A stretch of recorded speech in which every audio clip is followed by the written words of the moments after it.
বাঙালিদের মিষ্টিমুখ বলতে যে দুটো মিষ্টির কথা সবার প্রথম মাথায় আসে, একটা হলো রসগোল্লা, আরেকটা হলো কিন্তু দই। আশা করি তোমরা বুঝতেই পারছো আজকের রেসিপিটা কিন্তু আমরা বানিয়ে নেব টক দই দিয়ে। বং কিচেনে তোমাদের সকলকে জানাই স্বাগত। আশা করি তোমরা সবাই খুবই ভালো আছো। আজকে তোমাদের সঙ্গে আমরা শেয়ার করে নিচ্ছি দইয়ের ভাপার রেসিপি। তবে তার আগে তোমরা যদি চ্যানেলে নতুন হয়ে থাকো, চ্যানেলটাকে এক্ষুনি সাবস্ক্রাইব করো এবং লাইক কমেন্ট করে জানিও কেমন লাগছে আমাদের ভিডিও তোমাদের। ভাপা দই বানানোর জন্য প্রথম এবং মেন যে উপকরণটা আমাদের লাগছে সেটা হচ্ছে টক দই। তো এখানে কিন্তু আমরা 500 গ্রাম টক দই নিয়ে নিয়েছি এবং এই টক দইটা কিন্তু আমরা দোকানের কেনা টক দইয়েরই ব্যবহার করছি। তবে তোমরা যদি চাও তোমরা কিন্তু এই ক্ষেত্রে ঘরে পাতা টক দইয়েরও ব্যবহার করতে পারো। তো প্রথমে আমাদেরকে যেটা করতে হবে সেটা হচ্ছে দইটাকে আমাদেরকে ছেঁকে নিতে হবে। তো তার জন্য এখানে আমরা একটা বড় বাটি নিয়ে নিয়েছি এবং এখানে আমরা নিয়ে নিয়েছি পরিষ্কার সুতির একটা মলমলে কাপড়।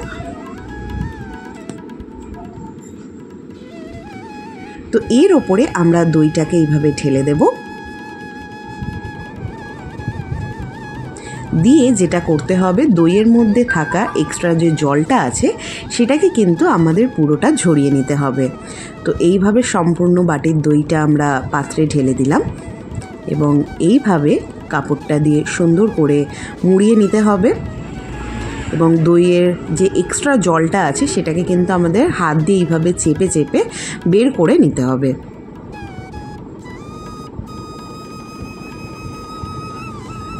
তো একটা জিনিস মাথায় রাখতে হবে, দইয়ের ভাপার ক্ষেত্রে যতটা ভালোভাবে দইয়ের থেকে এক্সট্রা জলটা বেরিয়ে আসবে ভাপাটা কিন্তু ততটাই ভালো হবে। তো এরপরে যেটা করতে হবে, এইভাবে কাপড়টাকে চাপা দিয়ে আমরা এর উপরে একটা ভারী পাত্র রেখে দেব, যাতে আস্তে আস্তে করে সম্পূর্ণ দইয়ের ভেতরে থাকা জলটা মানে বেশিরভাগ জলটাই বেরিয়ে আসে। এইভাবে আমরা 2 ঘন্টার মতন রেখে দেব। এরই মাঝে আমরা একটা ছোট বাটির মধ্যে নিয়ে নিয়েছি কেশর এবং তার মধ্যে আমরা দিয়ে দিচ্ছি 5 চামচ লিকুইড দুধ। তো দুধটাকে কিন্তু আগের থেকে আমরা ফুটিয়ে রেখে দিয়েছিলাম। দিয়ে এবার এটাকে ভালো করে মিশিয়ে আমরা রেখে দেব, যাতে কেশরের যে ফ্লেভারটা আছে এবং যে কালারটা আছে সেটা সুন্দরভাবে বেরিয়ে আসে। এদিকে কিন্তু আমাদের 2 ঘন্টার মতন প্রায় হয়ে গেছে।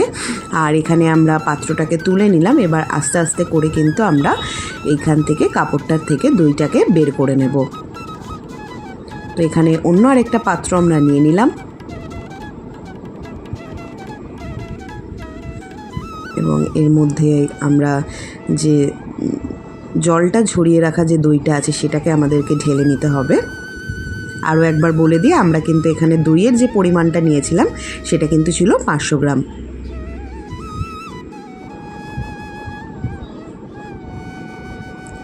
তো আশা করি তোমরা দেখতেই পাচ্ছ কতটা সুন্দর লাগছে। এর মধ্যে এবারে আমরা দিয়ে দেবো কনডেন্সড মিল্ক। তো এখানে আমরা এক্সট্রাভাবে আর কিন্তু কোনো রকমের মিষ্টির ব্যবহার করছি না। মিষ্টির জন্য যেটা দেওয়া হচ্ছে সেটাও শুধুমাত্র কনডেন্সড মিল্ক। এরপরে আমরা একটা বিটারের সাহায্যে এইভাবে ভালো করে কিন্তু দইটাকে ফেটিয়ে নিতে হবে। এই সময়টাতে কিন্তু প্রায় অনেকক্ষণ ধরে কিন্তু এটাকে ফেটিয়ে নিতে হবে। তো এখানে আমরা হ্যান্ড বিটার দিয়ে এইভাবে বিট করে নিচ্ছি। আর এখানে খেয়াল রাখতে হবে প্রায় 10 থেকে 15 মিনিট কিন্তু এরকমভাবে আমরা ভালোভাবে দইটাকে ফেটিয়ে নিয়েছি এবং ততক্ষণ অবধি ফেটাতে হবে যতক্ষণ অবধি একটা স্মুথ টেক্সচার না চলে আসছে।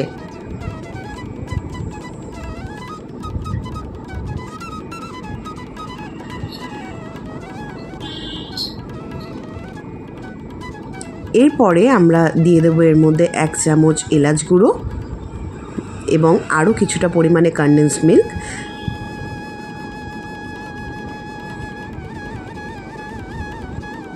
দিয়ে আবারও ভালোভাবে এটাকে ফেটিয়ে নিতে হবে। আশা করি তোমরা দেখতেই পাচ্ছ শুরুর দিকে দইয়ের টেক্সচারটা যেরকম ছিল এখন কিন্তু আরও অনেকটা বেশি স্মুথ হয়ে গেছে।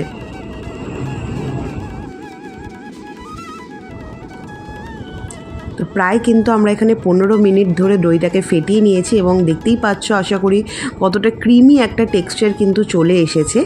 এই অবস্থাতে এরপরে আমরা যে কেশরটাকে দুধের মধ্যে ভিজিয়ে রেখেছিলাম সেটাকে আমাদেরকে দিয়ে দিতে হবে। এটাতে যেরকম সুন্দর একটা ফ্লেভার আসে সেরকম খুব সুন্দর কিন্তু একটা স্যাফরন কালার কিন্তু চলে আসে, যেটা দেখতে কিন্তু লাগে খুবই সুন্দর আর খেতেও কিন্তু হয় খুবই সুস্বাদু। দিয়ে আবারও এটাকে ভালো করে একটু মিশিয়ে নেব।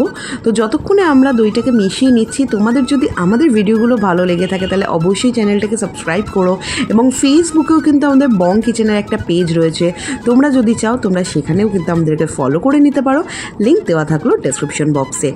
এরই মাঝে কিন্তু আমাদের দই ফেটানো কমপ্লিট হয়ে গেছে, আর এখানে নিয়ে নিয়েছি আমরা একটা স্টিলের টিফিন বক্স।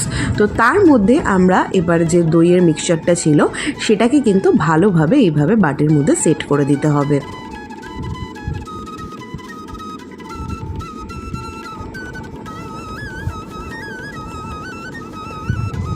এইভাবে ভালো করে দেওয়ার পরে চামচের সাহায্যে 4-5টা সমানভাবে আমাদেরকে কিন্তু একটুখানি স্প্রেড করে দিতে হবে।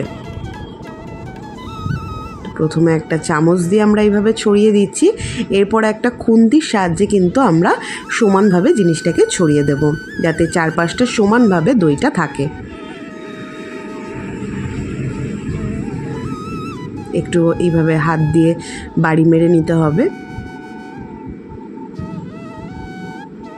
এবং এইবারে একটা প্লেন খুন্তির সাহায্যে এইভাবে আমরা 4-5টা সমান করে নিচ্ছি। খুব কম উপকরণ দিয়ে বানিয়ে নেওয়া যায় এই রেসিপিটা, খালি একটু ধৈর্য লাগে, আর যেটা লাগে সেটা হচ্ছে একটু সময়। কারণ এটা ভাপা হবে, ভাপা হওয়ার পরে তারপরে সেটাকে ঠান্ডা করে তারপরে কিন্তু সার্ভ করতে হবে। গরম অবস্থায় কিন্তু সার্ভ করলে একদমই জিনিসটার টেক্সচার কিন্তু আসবে না। এবারে আমরা টিফিন বক্সটাকে ঢাকা দিয়ে দিলাম, এরপরে যেটা করতে হবে ভাপা করার জাস্ট অপেক্ষা। তো আমরা এখানে কড়াইতে দিয়ে দিচ্ছি জল, এবং জলটার ওপরে আমরা দিয়ে দেবো এর মধ্যে একটা স্ট্যান্ড, যার মধ্যে দইয়ের ভাপাটা হবে।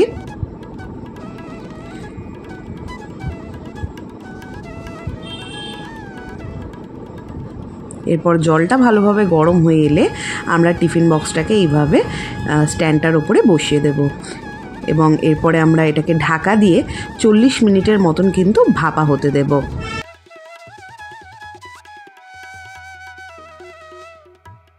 তো এখানে কিন্তু আমাদের 40 মিনিট হয়ে গেছে, আর আমরা কিন্তু এক্ষুনি ঢাকাটা খুলব না, মোটামুটি হাতে সহনযোগ্য এরকম গরম অবস্থাতে কিন্তু আমরা ঢাকনাটাকে খুলে নেব। কারণ এই সময় খুললে যেটা হবে, ঢাকনাটা খুলবে না, আর দ্বিতীয়ত জিনিসটা কিন্তু পুরোপুরি ঘেঁটে যেতে পারে। তো সেই কারণের জন্য মোটামুটি হাতের সহনযোগ্য অবস্থায় এলে আমরা এটাকে খুলে নেব। তো এখানে কিন্তু আমাদের প্রায় 20 মিনিটের মতন হয়ে গেছে। এবার আমরা খুলে দেখব, যদি ভাপা হয়ে গিয়ে থাকে তাহলে তো কোনো ব্যাপারই না, যদি না হয়ে থাকে তাহলে কিন্তু আমাদেরকে আরও 10 মিনিটের জন্য বসিয়ে নিতে হবে। তো এখানে আমরা চেক করব কিভাবে, তার জন্য একটা টুথপিক আমরা নিয়ে নিয়েছি, এইভাবে ভেতরে গেঁথে দেখে নিচ্ছি। টুথপিকে কিন্তু কোনোভাবে লেগে যাচ্ছে না, তার মানে এটা কিন্তু হয়ে গেছে। এবার জাস্ট যেটা করতে হবে, আমরা এটাকে রুম টেম্পারেচারে ঠান্ডা করে নিয়ে একটু ফ্রিজে রেখে নেব, কারণ এটা কিন্তু খেতে ভালো লাগে ঠান্ডা ঠান্ডাই। তো আমরা হালকা ঠান্ডা করে নিয়েছি, আর দেখতেই পাচ্ছ কতটা সুন্দর লাগছে দেখতে। এবার যেটা করব, একটা প্লেটের মধ্যে আমরা কিন্তু এটাকে সার্ভ করে দেব। তো এইভাবে বাটিটাকে রেখে প্লেটটাকে এরকমভাবে উল্টিয়ে নিলেই কিন্তু আমাদের ভাপা দই কিন্তু একদমই সার্ভ হয়ে যাবে।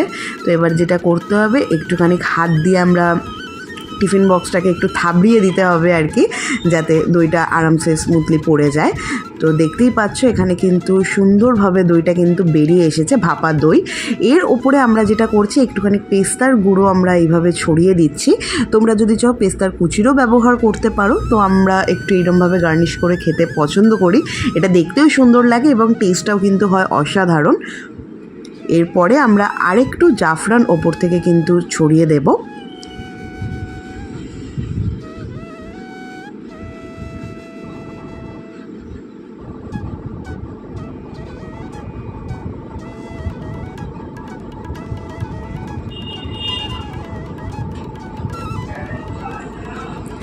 আশা করি তোমরা দেখতেই পেলে কতটা সহজভাবে একটু ধৈর্য ধরে এই রেসিপিটা আমরা আজকে বানিয়ে নিলাম। এইভাবে পিস পিস করে কেটে কিন্তু সার্ভ করে দিতে হবে ভাপা দই। যদি তোমাদের ভিডিওটা ভালো লেগে থাকে তাহলে কিন্তু অবশ্যই চ্যানেলটাকে সাবস্ক্রাইব করো।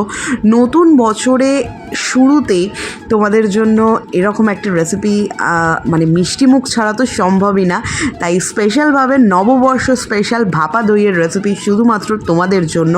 ভিডিওটা ভালো লেগে থাকলে অবশ্যই চ্যানেলটাকে সাবস্ক্রাইব করে নিও, কারণ সুস্বাদু খাওয়া খাওয়া মানেই কিন্তু মন বলে আহা, আর সুস্বাদু খাবার খাওয়ার জন্যই বং কিচেনকে সাবস্ক্রাইব করে নেওয়া যায়। তোমাদের সঙ্গে আবার দেখা হচ্ছে অন্য কোনো ভিডিওতে, অন্য কোনো সময়। ভালো থেকো।